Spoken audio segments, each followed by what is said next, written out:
ശ്രീ വസന്തങ്കപ്പള്ളി, ഇവിടെ ശരിയാണ്, ശബരിമല ക്ഷേത്രക്കൊള്ള ഉണ്ടായി. ക്ഷേത്രക്കൊള്ള കേരളം ഇതുവരെ കാണാത്ത വിധമുള്ള മാരകമായ ഹീനമായ പണിയായിപ്പോയി.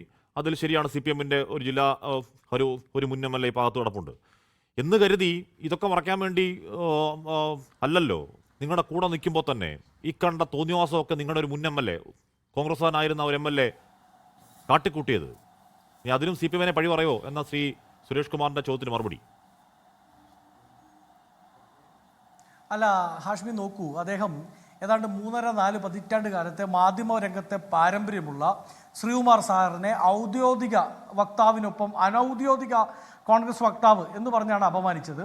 ഞാനതിൽ ശക്തമായ പ്രതിഷേധം രേഖപ്പെടുത്തുന്നതിനോടൊപ്പം തന്നെ അങ്ങ് ഈ ചർച്ചയിൽ 3 കോൺഗ്രസ് പ്രതിനിധികളെ അങ്ങനെയാണ് വിളിച്ചിട്ടുണ്ട്. ഒന്ന് സുരേഷ് കുമാറാണ് കേട്ടോ. കാരണം ഞങ്ങളുടെ 2 ടേക്കുകൾ, ഒന്ന് രാഹുൽ മാങ്കൂട്ടത്തെ 10 ദിവസമായും അറസ്റ്റ് ചെയ്യാൻ പറ്റാത്തത് ഞാൻ നേരത്തെ പറഞ്ഞ ചുക്കിനും ചുണ്ണാമ്പിനും കൊള്ളാത്ത ആഭ്യന്തര വകുപ്പിൻ്റെയും ആഭ്യന്തരമന്ത്രിയുടെയും പ്രശ്നമാണ് എന്ന് അദ്ദേഹം പറയാതെ സമ്മതിച്ചു. 2, പെൻഷൻ അടക്കമുള്ളവയെ ഇവർ ഇലക്ഷൻ അജണ്ടയായി ഉപയോഗിക്കുകയാണെന്നും പെൻഷൻ കൊടുത്ത് വോട്ട് വാങ്ങാം, കിറ്റ് കൊടുത്ത് വോട്ട് വാങ്ങാം എന്നത് പരീക്ഷിച്ച് വിജയിച്ചതിന് ശേഷം ഇനി പെൻഷൻ കൊടുത്ത് വോട്ട് വാങ്ങിക്കളഞ്ഞേക്കാം എന്നതാണ് ഇവരുടെ ഇലക്ഷൻ പ്രൊപ്പഗണ്ട എന്ന ഞങ്ങളുടെ ടേക്ക് ഇദ്ദേഹം രണ്ടാമതും അംഗീകരിച്ചു. അതുകൊണ്ട് കോൺഗ്രസിന് വേണ്ടി സുരേഷ് കുമാർ എനിക്ക് വലിയ വികസന അജണ്ട മുന്നോട്ട് വെച്ചു എന്നാണ്, അതല്ലാതെ പൈസ കൊടുത്ത് വോട്ട് മേടിക്കാന്നല്ല. അല്ല, അങ്ങനെയാണെങ്കിൽ ബീഹാറിൽ ഇലക്ഷന്റെ തലേദിവസം 10,000 രൂപ കൊടുത്തതും 10,000 രൂപ കൊടുത്ത നിതീഷ് കുമാർ ഗവൺമെന്റും വികസന അജണ്ടയാണ് എന്ന് CPM അടക്കമുള്ളവർ ദേശീയ തലത്തിൽ അംഗീകരിച്ചാൽ മതി. രണ്ടാമത് മറ്റൊരു കാര്യം നോക്കൂ ഹാഷ്മി, ഇവർ എന്താണ് ഞങ്ങളുടെ നേരെ തിരിച്ചു പിടിച്ച് ഒരു മുഖ കണ്ണാടി ഇങ്ങനെ തിരിച്ചു പിടിച്ചു നോക്കൂ കോൺഗ്രസെ എന്ന് പറഞ്ഞ് ഇവരുണ്ടല്ലോ. ഈ 13-ാം തീയതി നടക്കുന്ന ഇലക്ഷന്റെ റിസൾട്ട് ഉണ്ടല്ലോ, ഏതായാലും ഇവർ തോറ്റുപോകും. 2012 ശേഷം UDF-ന്റെ വലിയ തിരിച്ചുവരവ് ഈ തെരഞ്ഞെടുപ്പിൽ ഉണ്ടാകും. അതിനെപ്പറ്റിയുള്ള അവലോകന യോഗമുണ്ടല്ലോ പത്തനംതിട്ട ജില്ലയിൽ.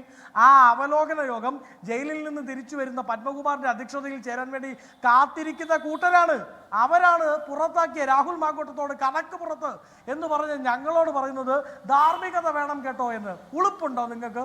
മുകേഷിനെ നിങ്ങൾ കൊണ്ടുവന്ന് MLA ആക്കുന്നത്, അതിനുശേഷം പാർലമെന്റിൽ സ്ഥാനാർത്ഥിയാക്കുന്നത്, ഇന്ന് അയാൾ നിങ്ങളുടെ തെരഞ്ഞെടുപ്പിന്റെ ഏറ്റവും പ്രധാനപ്പെട്ട താരപ്രചാരകനായി മാറിയത്, അദ്ദേഹത്തിന്റെ ആദ്യ ഭാര്യ 7-ാം മാസത്തിൽ താൻ ഗർഭിണിയായിരിക്കുമ്പോൾ തൻ്റെ വഴിയത്തിലേക്ക് ആഞ്ഞു ചവിട്ടി ശിശുവിനെ കൊല്ലാൻ ശ്രമിച്ചു എന്ന് പറഞ്ഞ് ഡിവോഴ്സ് പെറ്റീഷനിൽ കോടതിയിൽ കൊടുത്ത് ആ ഡിവോഴ്സ് പെറ്റീഷനിൽ അവരുടെ വാദം കോടതി അംഗീകരിച്ചതിന് ശേഷമാണ് കേട്ടോ രാഹുൽ മാങ്കൂട്ടവുമായി ബന്ധപ്പെട്ട ആരോപണം വരുന്നതിന് മുമ്പാണ് അയാൾ കോൺഗ്രസിന്റെ MLA ആയിരുന്നത്. അതിന് മുമ്പാണ് യൂത്ത് കോൺഗ്രസിന്റെ പ്രസിഡന്റ് ആയിരുന്നത്. എന്നാൽ മുകേഷിന്റെ കാര്യത്തിൽ അങ്ങനെയല്ല. ഇനി P. സതീദേവി ഈ സംസ്ഥാനത്തെ വനിതാ കമ്മീഷന്റെ അധ്യക്ഷയാണ്. ഏതെങ്കിലും രാഷ്ട്രീയ പാർട്ടിയുടെ പ്രതിനിധിയായി അവരെ കാണാൻ പറ്റില്ല. ആ P. സതീദേവിയാണ് ഇതാ മുകേഷ് ജയിലിൽ പോയില്ലല്ലോ, പോയി വരട്ടെ, 2 വർഷം ശിക്ഷിച്ചാൽ മാത്രം രാജിവെച്ചാൽ മതി കേട്ടോ എന്നൊരു ബെഞ്ച് മാർക്ക് നാണവും മാനവും ഉളുപ്പുമില്ലാതെ കേരളത്തിന്റെ പൊതുസമൂഹത്തോട് പറഞ്ഞത്. കേരളത്തിലെ മുഴുവൻ സ്ത്രീകളെയും സംരക്ഷിച്ചേക്കാം എന്ന് നിയമപരമായി ഉത്തരവാദിത്തമേറ്റ വനിതാ കമ്മീഷന്റെ അധ്യക്ഷ അവരാണ് ന്യായീകരണവുമായി ഇറങ്ങി പുറപ്പെട്ടത്. ഇനി കഴിഞ്ഞ ദിവസം പ്രിയങ്കയെ എന്താണ് ഉത്തരം പറയാനുള്ളത് എന്ന് ചോദിച്ച ശ്രീമതി ടീച്ചർ ഉണ്ടല്ലോ, ആ ശ്രീമതി ടീച്ചറാണ് ഹാഷ്മി തൂക്കുകട്ടയുമായി ആ പാലക്കാടും മറ്റിടത്തുള്ള സ്ഥലത്തേക്കും ശശിയുടെ ഈ തീവ്രത അളക്കാൻ ഇറങ്ങി പുറപ്പെട്ടത്. അതിനുശേഷം P. ശശി ഉണ്ടല്ലോ, സ്വന്തം മുന്നണിയിലെ ഒരു MLA-യുടെ മകളുമായി ബന്ധപ്പെട്ട ആരോപണം നേരിട്ട P. ശശി, ആ P. ശശി തന്നെയാണ് ഇന്നും മുഖ്യമന്ത്രിയുടെ പൊളിറ്റിക്കൽ സെക്രട്ടറി, അവിടെ ഇരുന്ന് ആഭ്യന്തര വകുപ്പിനെ നിയന്ത്രിക്കുന്ന ആൾ. എന്നിട്ട് അവർ ഞങ്ങളോട് പറയാണ് കേരള രാഷ്ട്രീയ ചരിത്രത്തിൽ നിലപാടെടുത്തൊരു പറയാനാണെങ്കിൽ ഇതെല്ലാം കൂടെ ചേർത്ത് വെച്ചാലും അതൊരു ബാലൻസിംഗ് ആവില്ല. ശ്രീ വസന്ത്, ലോകത്തെവിടെയായാലും ഏത് സമയത്തും 24 വാർത്തകളും ഓഗ്മെന്റഡ് റിയാലിറ്റി പാക്കേജുകളും എക്സ്പ്ലെയിനറുകളും വിശദമായി കാണാൻ ഞങ്ങളുടെ YouTube ചാനൽ നിങ്ങൾക്ക് സബ്സ്ക്രൈബ് ചെയ്യാം.